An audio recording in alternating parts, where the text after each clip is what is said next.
welcome to CrossTalk. My name is Kevin Tacci, and no, we're not doing anything via Zoom.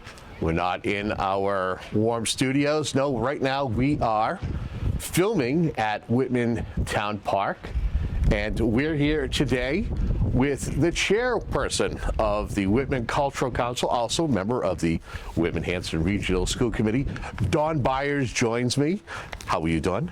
I'm well, thank you, Kevin. Thanks for having me.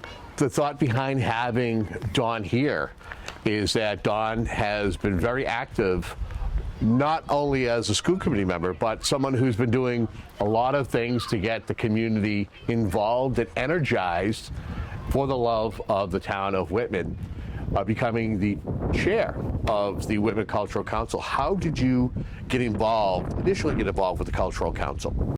Thanks, Kevin. About a year ago, I was speaking with a friend of mine in another town in Massachusetts, and she's a member of their cultural council, telling me all the benefits of the state grants that are available. So I looked into Whitman, and it was during the pandemic, so our Whitman Cultural Council was lacking some volunteers in order to hold a quorum, and that's needed to vote annually to accept the grant funds from the Mass Cultural Council, which is appropriated from the state budget every year. So I got together, asked a couple of friends, and joined the council. We were appointed by the Board of Selectmen, and from there we started organizing and taking advantage of those funds. What are some of the things that the Cultural Council can do and provide for the community? Well, the primary source of funding is the state grants, and in 2022 the town received $10,000. But those funds can only be used by organizations that apply to the Cultural Council to provide programming to our community. Of course, we have summer concerts, and those are provided by bands that will apply and say that they want to participate in the summer concerts. There are also the school district, the senior center, the library. They're all eligible to apply, and they can work with various performers or events and programs. I know even the Historical Commission has applied for a grant to have a speaker on genealogy. So all sorts of programming from the arts, sciences, humanities can be funded, but they must apply to the Whitman Cultural Council on an annual basis. Let's talk about an event that took place a couple of weeks ago. Champagne, cake, and art. How did this event come to be? And talk to us about the success of this great event. So this event actually started back in 2008, and I learned about it from June O'Leary. So I was attending a historical commission meeting and talking about the grants that we just referred to, and June mentioned she was on the Cultural Council and that a very popular event and a very fun event was Champagne, Cake, and Art. And I said, I'd love to hear more, and perhaps we could bring it back. But that was in the fall of 2021, and we were still wearing masks and somewhat social distancing. So, I spoke with the council members and said, hey, maybe, come the springtime, if things open up, it's a possibility we could run this event. And it was a long shot. We went before the Board of Selectmen in January and said, pending anything related to COVID, we would follow all restrictions. But turns out it was a success. April 2nd, we held the event. We sold tickets online, and we actually met our maximum capacity of 300 people in the town hall. And I'm just so thrilled that the community wanted to come out and come together, and thankful for the local businesses, and Regal Marketplace really provided all of the champagne tasting, as well as the Vimas family, Montilio's Bakery, as well as other local independent bakers provided the baked goods, and we had piano music by Mark Davis. Was there any difficulty knowing that here we are? It seems as though COVID is in the rearview mirror. Did it seem like it was easy enough to pull together and get everybody on board to participate, decorate, and have different booths inside of Town Hall? Everyone was willing to pitch in, and we had a lot of volunteers. And every time we asked people, we said it's subject to COVID, it's subject to any changes. If this Omicron variant continues or a new variant comes, everything was subject to that. But I really have to thank Rosemary Connolly. She stepped up and helping out along with the council members, Julian Nanigan, Tina Vassell, Juliana Dunn. They were wonderful. Some other volunteers, Melissa Moriarty. It was just great. And the artists themselves, we had 19 artists. 8 of them live right here in Whitman. About 5 or 6 more are Whitman Hanson graduates, and they live in surrounding towns. So they really wanted to come out and celebrate the arts and Whitman. Does the success of an event like Champagne Art and Cake, or Champagne Cake and Art, Yeah. did that energize, or has that energized the committee and give you more gas in the tank for a big event like Whitman Day? It sure has. People are really interested in what the council does. So this event, Champagne Cake and Art, was a fundraiser. We did sell tickets, and those funds will get turned right back around into programs, whether it be additional concerts for the summer or just funding to provide things at Whitman Day on June 25th. So where do things stand with Whitman Day? Is this still in the planning process?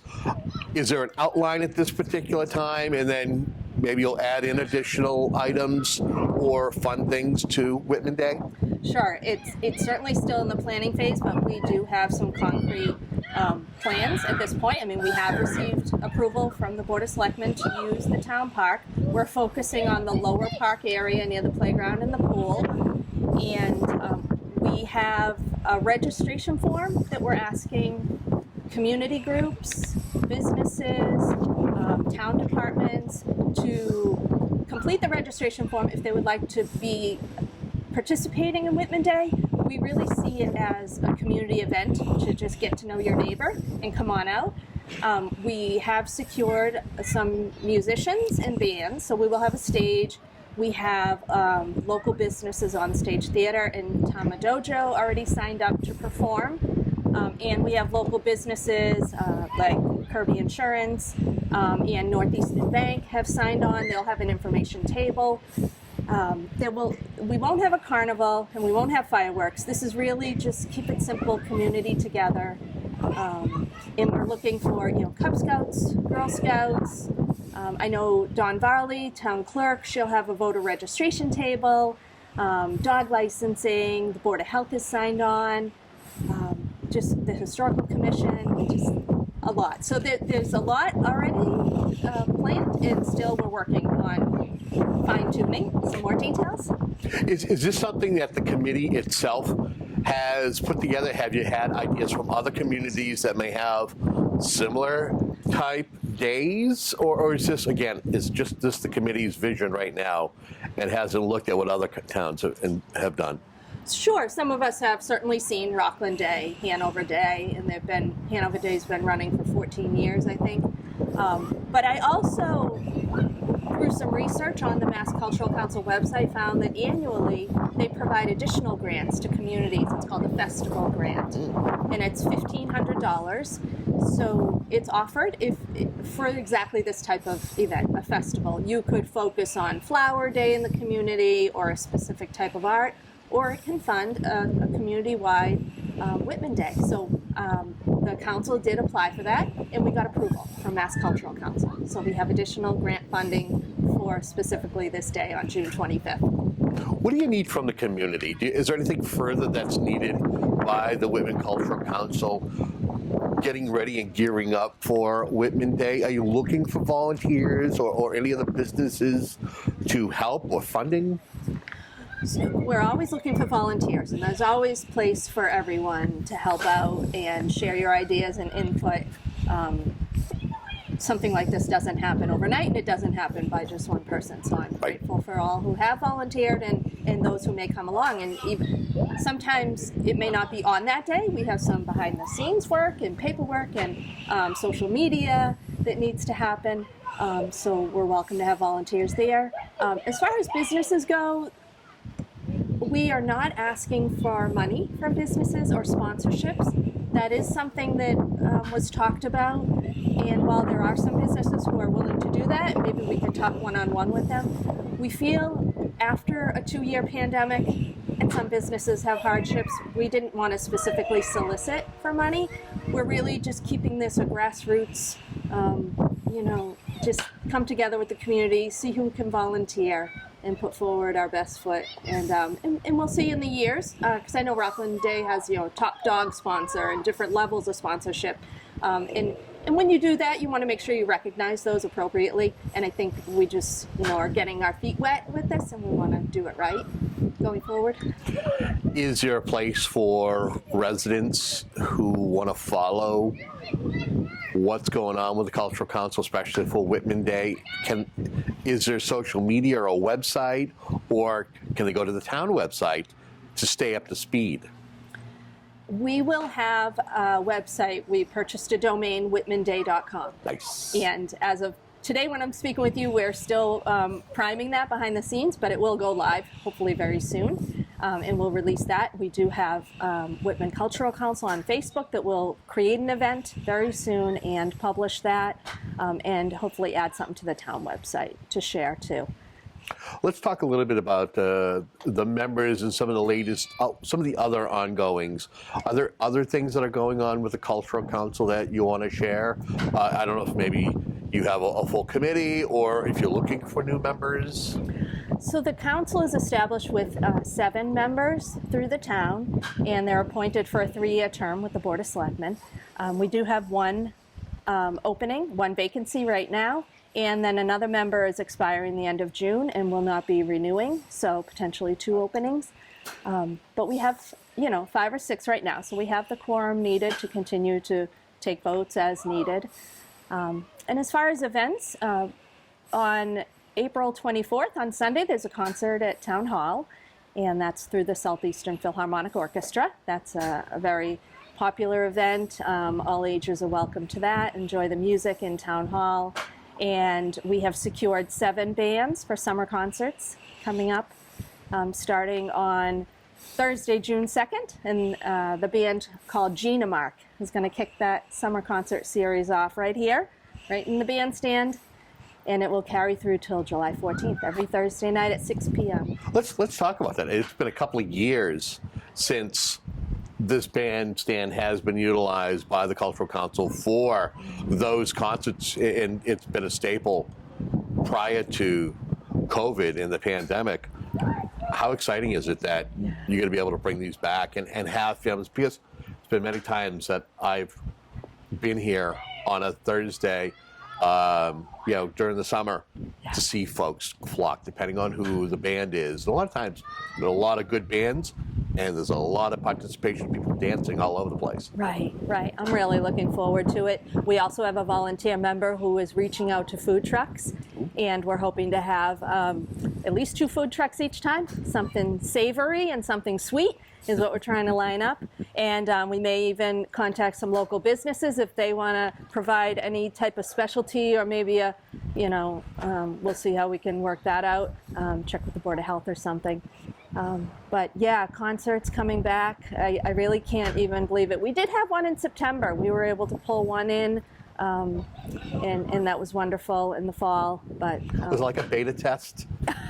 Was it like kind of to test the waters? Maybe you had the money and you're like, oh, let's spend this money and let's entertain the folks here. Right. The grant funding was available, and the challenge was that Governor Baker opened or reduced restrictions Memorial Day, and we just tried to scramble, like who's available and when could you do it.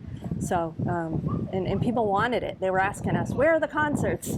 So I'm glad to be able to promote that and bring that back.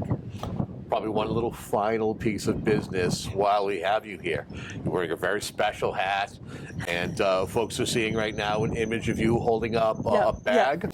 Talk to us about this park and what's going on, a celebration, an anniversary, so to speak. Right.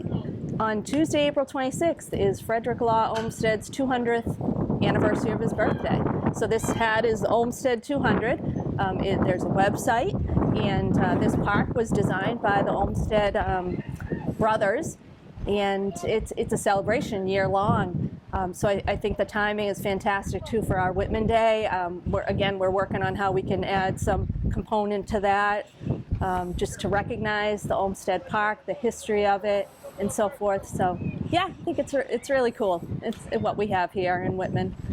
Anything that we haven't mentioned during our little conversation here, but you want to make sure that as we're wrapping up, you take a moment to mention it to the folks who are tuned in? Sure. Yeah, I just want to thank all the town departments working together. Like I said, Historical Commission, Recreation too, and So many departments to thank. It's easy to forget them all. I know, but they are all welcome. Again, the Cultural Council is all about maximizing the state grants that are available, and thank you to our state rep and Senator Brady, who continue to fund that through the state budget, the Mass Cultural Council, because the money does come right into our town, and that's available every year. And I encourage the departments to think this summer about programs they may want to apply for, because it's every year in September and October. That's the deadline or application period set by Mass Cultural Council. We don't set that, and it ends on October 31st, and then that funds it for the following year. So it's great to start thinking. It's not too soon to think about that. Well, I want to thank you so much for joining us today. Thank you. And hopefully we can have a regular dialogue. Yes. Talking about what's going on with the Cultural Council and all the fun things that are planned for this great community. Thank you very much. I do too. Got it. And we want to thank you so much for tuning into this segment of CrossTalk. And we thank you for tuning in, and stay tuned for more conversations coming up soon. Have a good day.